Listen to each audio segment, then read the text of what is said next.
Yo, yo, yo, welcome everyone to another episode of Across the Hobby. Today is going to be a different type of episode. I think hopefully you'll enjoy it. Something I've been thinking about a lot lately, and I'm finding a lot of joy in being able to come speak to you guys through my YouTube channel in a longer format that very few of you see. Maybe I think on average these videos get viewed a few hundred times, maybe 1,000 times. But it allows me to share my thoughts in a more of a freestyle way. And I think that hopefully the topic that we have today might be interesting. So the call that I want to make at the very beginning of this episode is to the auction houses. And I'm going to ask the auction houses to do something that I think may shock you. I'd like to ask all auction houses going forward, if they aren't already, to please not lower their rates too much. That's right. I want auction houses to keep their rates high. And as I say that, you're probably like, okay, why is Adam saying that? You might even be thinking, well, Adam's paid by the auction houses to do content for them. Maybe he's doing it as a benefit to them to sort of like con us, but I am 100% serious. It is something that I am concerned about right now. And I want to talk about why, and let's get into it. So the idea of market manipulation is not new in our world. It is a tale as old as time. It is a tale as old as the hobby has had large dollars in it. And that's the same thing with anything that can sell for a lot of money. Market manipulation is done in a million different ways. But one of the most common and most deceptive ways is by creating fake transactions.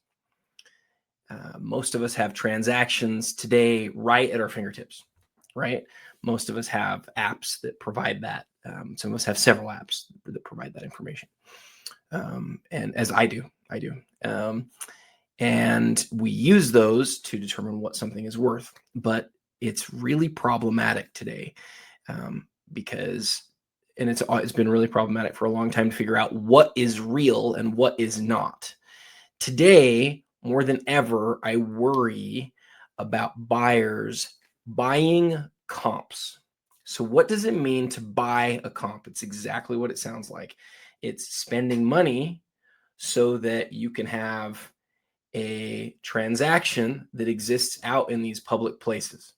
The real dirty secret, and I'm just going to tell you guys this flat out, okay? Real dirty secret is that eBay, all of the different auction houses, and everybody who's involved in buying and selling cards has no way to tell for sure whether a transaction is legit or not.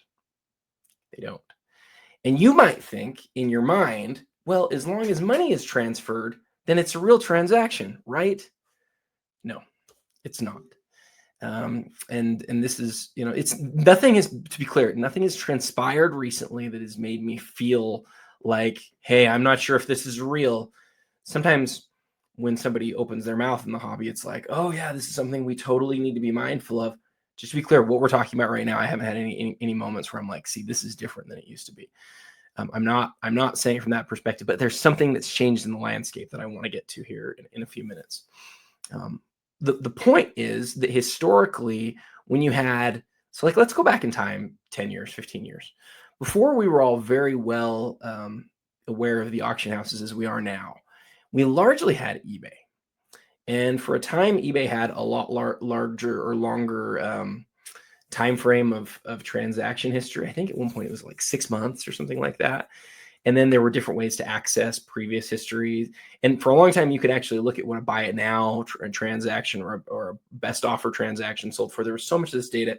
And then I believe eBay shrunk that period to be like a few months. And then they also made it difficult for you to see some of that other transaction information. And now we have all the auction houses that are out there. And it is what it is now. But going back to how it used to be, there was a time where on eBay, basically everybody was paying 10% plus 3% PayPal fees, unless you were a massive seller, and then you could get it lower than that. But it was still a significant cost. And on those transactions, you're talking about Back in those days, it was rare to even have cards that were a few $1,000s, or certainly into the five figures. That was exceedingly rare. And so we sort of started with an initial sort of set of rules, and then the hobby grew.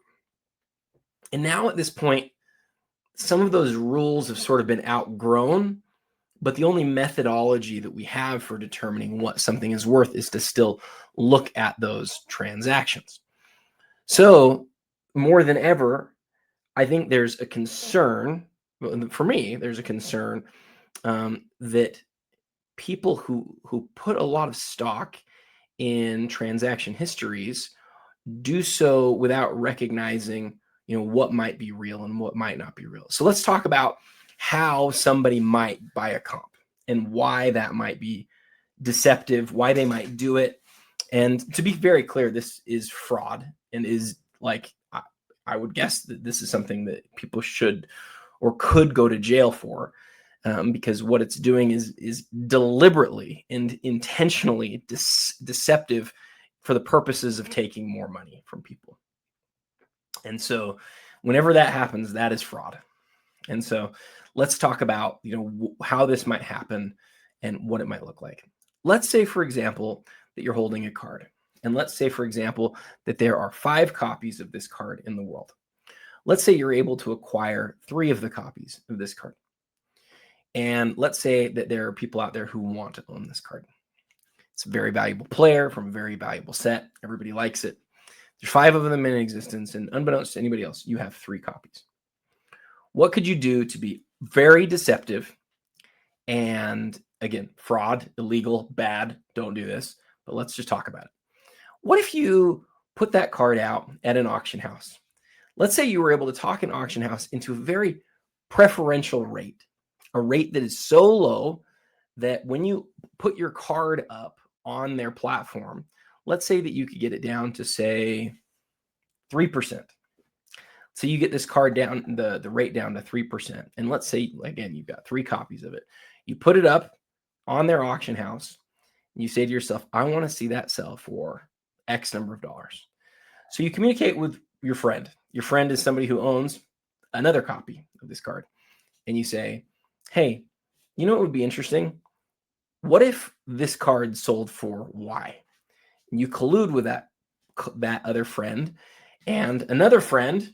The 2 of them go bid on that card. So you have 3 parties right now, right? You have yourself, the person who, or 4 parties.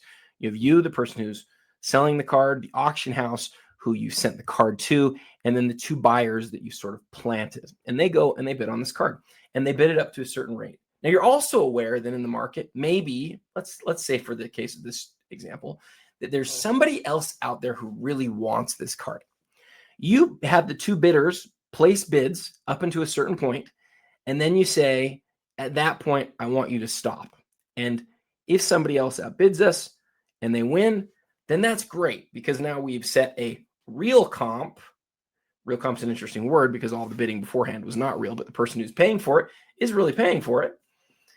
And let's say that somebody doesn't outbid your 2 friends. Then one of them has to pay for the card. Well, if you are colluding with that friend, that will then cost you the 3%. So let's say it's a $100,000 card. You've now cost yourself 3%. But what have you bought for that 3%? Well, let's say without colluding, that card was a $50,000 card. You've now spent $3,000 to place into somebody's mind the idea that your 3 cards that you own copies of, because you've now kept it, you still own all 3, you have now created in people's minds the idea that your $50,000 card is a $100,000 card. Was that worth the $3,000 you spent? It depends. It depends on how the market treats that comp and how they react to it. Now, as I say this, hopefully lots of things are going on in your mind. One thing that ought to be going on in your mind is, oh man, that's scary. Or, oh yeah, I've thought about this before, Adam, for sure. Or, also what might be going on in your mind is like, how could we tell something like this? These are all really good questions. Auction houses can't tell. They have no way of knowing. They don't. I'm just going to be real with you. If somebody sends in a card and it's not paid for, auction houses can see that. That is something that they know how to do something about. Auction houses can see when bidders bid things up without the intent to pay sometimes. Sometimes things are that obvious. What an auction house cannot do is tell people, you can't bid on this card. We can tell what you're doing. Because frankly, it's really hard to tell what people's intentions are. It is. So buying comps is a massive potential problem for the hobby, because the whole structure of how all it works is dependent on how we think about valuations. So if I go back to my initial point of this whole rant that I'm on, it's that I believe auction houses, for the integrity of the hobby, for us to be able to fairly depend on it, on comps, they need to keep their rates high. Your question should be, Adam, are some people really getting 3%? I don't know those details. I don't talk to the clients that I work for about how much they charge. It's not my role. It's not what I do.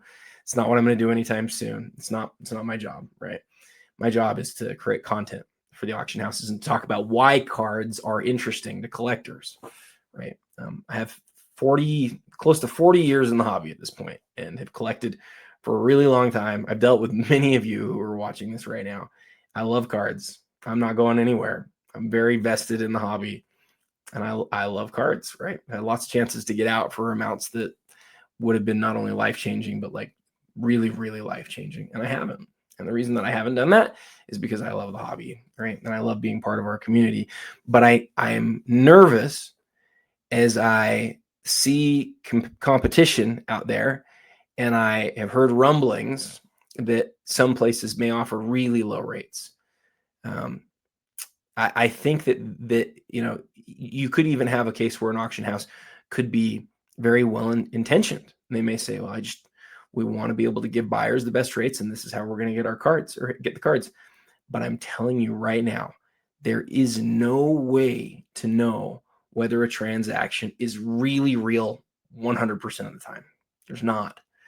There's, hey, I know this guy and I know this guy, and I see that the transaction happened and I see that the cash changed hands. You can do some of that sort of stuff, but there's no way to know for sure. Okay, so then let's talk about, I think we've now sort of covered why buying comps could become a massive problem. Let me just say on the end of that, this is the sort of thing that could transpire and become bigger and bigger and bigger, to the point where then everybody just doesn't have a confidence in what something's worth and what somebody was actually willing to pay. And if no one has confidence in it, then it all falls apart. It all falls apart.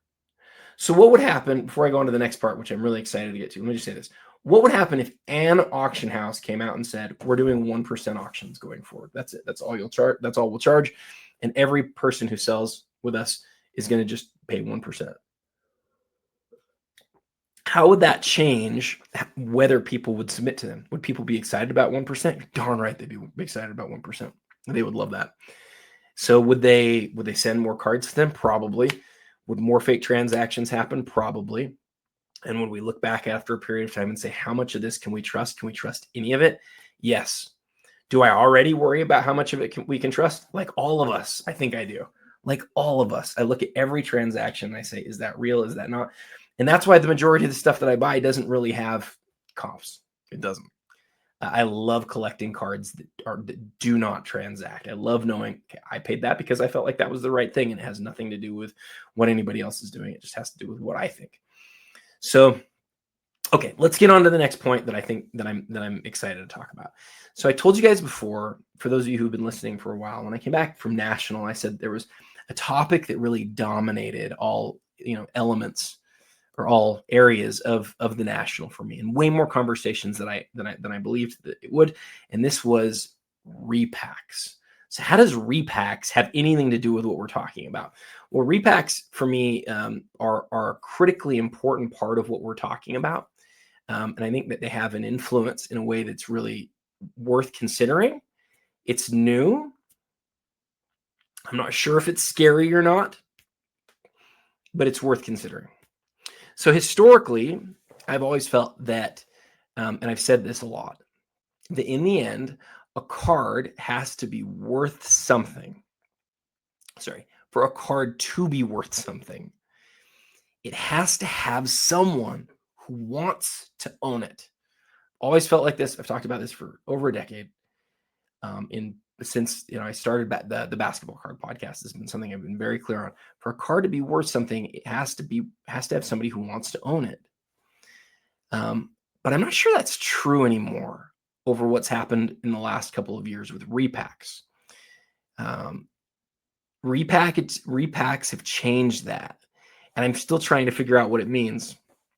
I also want to say, before I really get into this, I don't think repacks are bad necessarily. I don't think they're inherently bad. I don't think that people who are buying repacks looking for a specific card, I don't think that's inherently evil. I was creating my own repacks literally over 30 years ago at House of Cards in Salt Lake City, as I would take cards, put them into a little white piece of paper, fold up the white full size sheet of paper, and then put on the front of it one autograph per pack or one jersey per pack. And I would sell them on the bid board there for like $5. The jersey itself was only worth $3. The repack with that jersey and a couple of other filler cards was worth $5 because I could put a big card in every 10th one that was worth $10 or whatever. And people would go, gosh, there's some great deals in there. I was literally doing this 30 something years ago, guys. I'm not lying. And I know that a lot of you remember those days, right? That's what cards looked like back in the 1990s. So they're not new, right? Like how have repacks changed things this time? Well, let's talk about a few elements, a few ways in which repacks have changed how we think about value and whether somebody really does have to own or want to own a card for it to have value. So let's think about how a repack works. You get onto a repack site. You look and you see what is available in this pack. Let's say it's a fully transparent repack where you can see everything. You can see the percentage that you'll get, whatever cards, and you can see the buyback percentage. And the buyback percentage is what they will pay you for just selling the card back to them. And so in most cases, you can see this sort of thing. At least it's my understanding. I have not spent any time on these sites, and should I say this? I've had several chances to be sponsored by these repack entities. And again, I'm not saying anything against them, and I'm not even saying that I won't that I'll for sure not ever do it. But in my opportunities to be sponsored by them, I have turned them down. And the reason that I've done that is that I'm still trying to figure out how good they are for the well-being of the hobby, and I think that is important.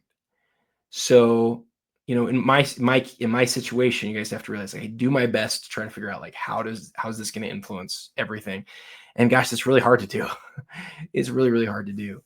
So, let's talk about it. Let's talk about why this influences these things. So you're on the site, you're seeing what the potential things are that you could get out of the repack, and you open a pack. And after you open the pack, you have an option. The option is, do I want to keep this item, have it sent to me, or do I want to sell it back? I'm sure that in some cases you also have the opportunity to just leave it there, sort of have it vaulted there for a time or whatever. And in the case where they're buying it back, it's usually it's like 90% of what they've deemed the value to be. Now, you may look at the value and may say, oh, that's high, or oh, that's low. I think in general, from what I understand, the value is a little bit high. And so when they offer you 90%, you are incentivized to say, I'm going to take that 90%. And so I believe the number. I've heard different rates based on who's studying this, but between 1 in 8 and 1 in 12 times, the card is actually being pulled from the account and sent to the collector.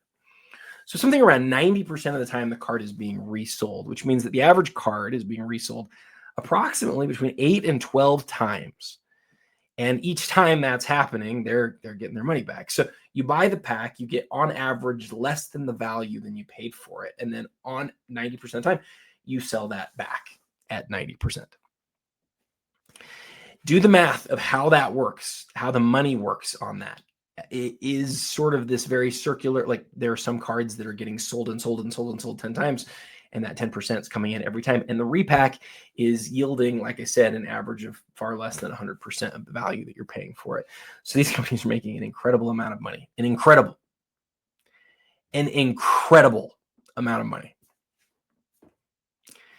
So with that said, how might buying comps affect that business, and how might a repacking business be incented to want cards to sell for more money?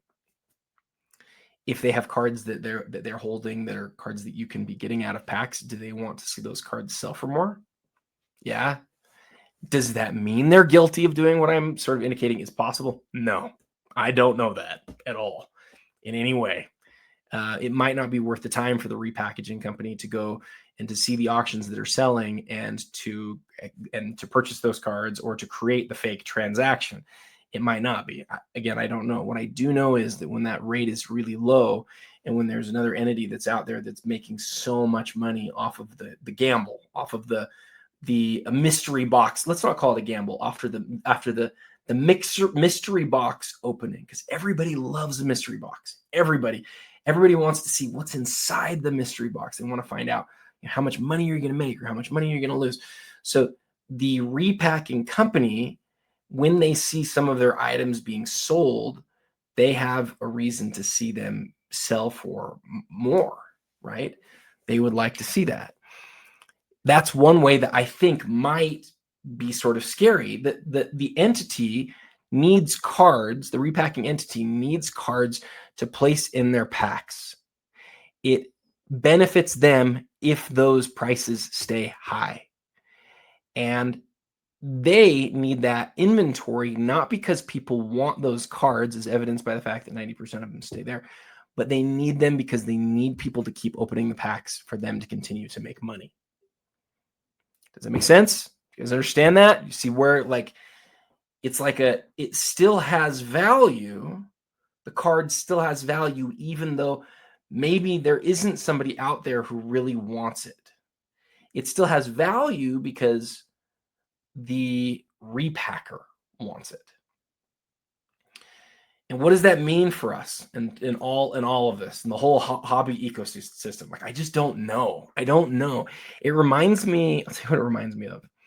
So historically, our currency system was tied to the value of gold and silver and precious metals, right? What was it called back then? Guys, I graduated college a long time ago. I learned about this 20 years ago or something. There was whatever it was called, the gold standard, the silver, I don't remember what it was called. You guys know what it is. We could check GPT and figure it out in 2 seconds. But money was tied, currency was tied to something real. And then at some point, the US government says, you know what? We're just tied to, like, $1 is worth $1. But what's $1 worth? It's backed by the United States of America. Okay, what does that mean? We're just going to see how this works. And that experiment has gone on now for, I don't know, 100 years or something. I don't know when they made the change. If it was I have no idea. I don't remember these things. I knew it at some point when I was in school. I should know it now, but I don't remember. And I should have studied it before I did this podcast. But you guys know I don't exactly always do as much preparation for these as I should. So, with that said, I think it could be like that. Like, it's sort of an experiment. You have everyone buying in on the experiment, though. I've heard, and I heard, we talked about this in the post-national episode. I heard whispers that PSA was just offering to buy cards for repacks, just straight, like at the show. You basically could scan the card at a table. You could see what PSA would pay for it. Kids could walk around and scan cards and say, oh, PSA is paying $50 more for that. I'm going to buy it. I'm going to go take it over to PSA. And then they just do that over and over again. I heard rumblings of that. I didn't see it. I heard rumblings of that because the repackage entity needs inventory. So how does that, Ben Burrows talked about this too, where what percentage of the hobby is being propped up by these repacks? And there's so many repacks being sold. Is it a lot? I just don't know. I know that they're making a lot of money. I know that a lot of repacks are being sold. I know that is straight gambling. I think from the vast majority of people, it's straight gambling. And I wonder, how that works if rates sorry, I wonder how that impacts the auction houses and buying comps when if those rates from the auction houses continue to get driven down.